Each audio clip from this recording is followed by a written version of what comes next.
Welcome back to another episode. Look what just found. This is the abridged version of the significant findings of episode 31 from today's Look What Just Found show. And today was a little bit of a long one and a little bit of a special one. If you didn't see the long version, go check it out. This is mostly for uh, people with time crunch, or they just want to watch extra content of our channel. So in today's, we opened up 3 rolls today, and this one was so old and reused, which I'm going to reuse it. But 2 of the rolls, these 2 here, I believe were searched rolls and mostly zincs. This one was mostly copper except for 1 zinc, and this is what we got. I never get that many zincs from non-federal wrapped rolls. And then we got those from mostly from this roll. We got these coppers. We got these fine coppers, which I put into separate rolls. And we got these 4, which I'll show in a second, almost uncirculated. We found a few errors and a few question marks, and we found one run over by a tank error, and we put that into the paint stripper already because it had some really nice features, but the dirt really obscured, some of those features. So I said, let me, instead of just throwing it in the garbage or putting it back in the roll, let me clean it. That way we could really look at the beautiful features of that penny.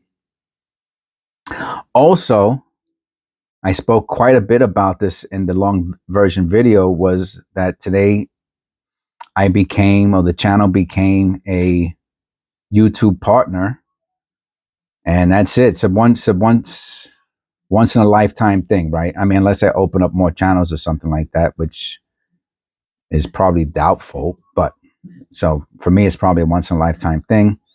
And I spoke about that quite a bit. And one of the things that you get when you become a YouTube partner is this beta music that I guess which is, I've never seen it before, unless it's new today. But I think it has something to do with the YouTube partnership studio. And so now we got all this cool music to listen to, free. Some of it you can pay for, but hey, I'll show you real quick.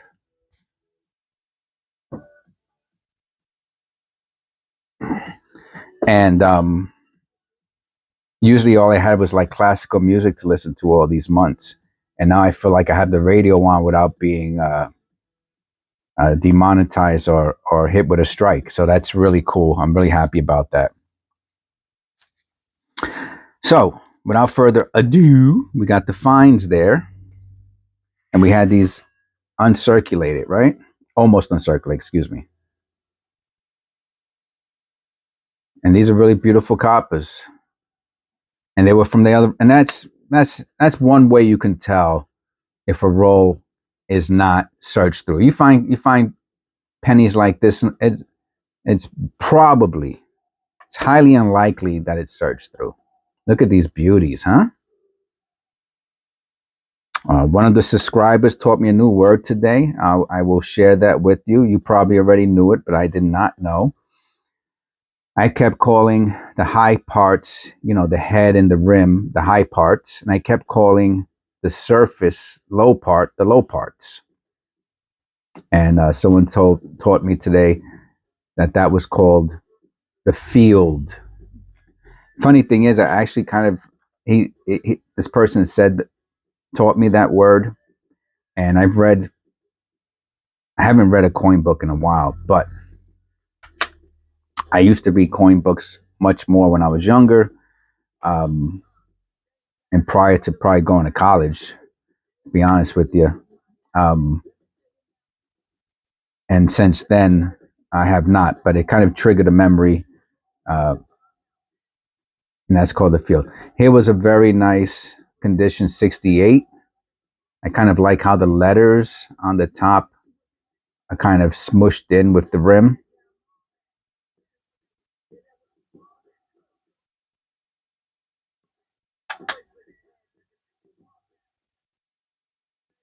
We found a 1959D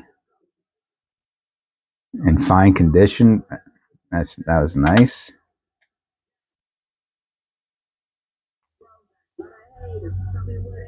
We found an 82 Kappa.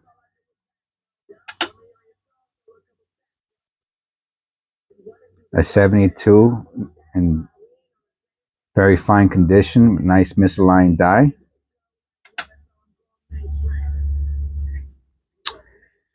And we found some of them that are a little bit question markish, but it had some interesting details worth looking at. Sometimes a subscriber says, "Oh yeah, that's this or that's that," and I appreciate it.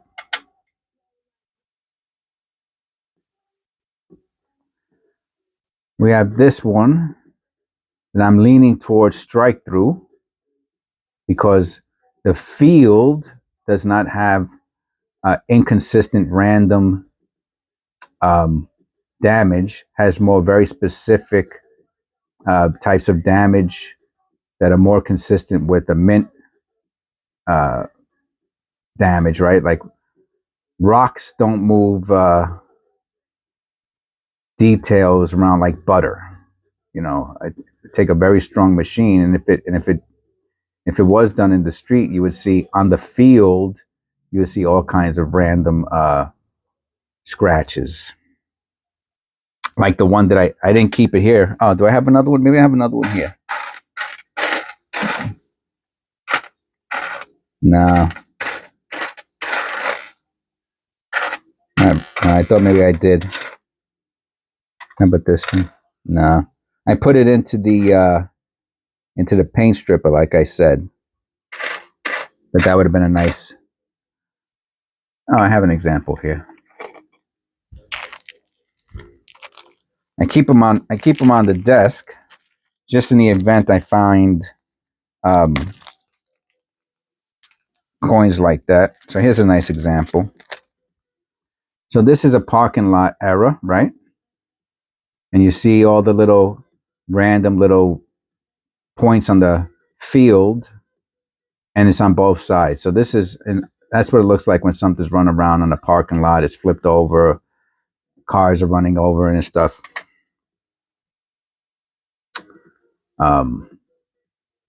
But when the field's this clean and it's just on the rim, see, this is just damage on the rim, right?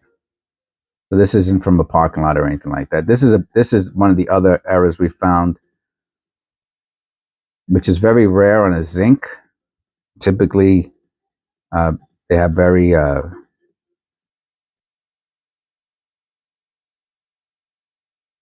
high tolerance for errors, low tolerance for errors. You don't find too many zincs with errors. I thought that was nice. But back to this one, you know, it's usually not what a parking lot error looks like.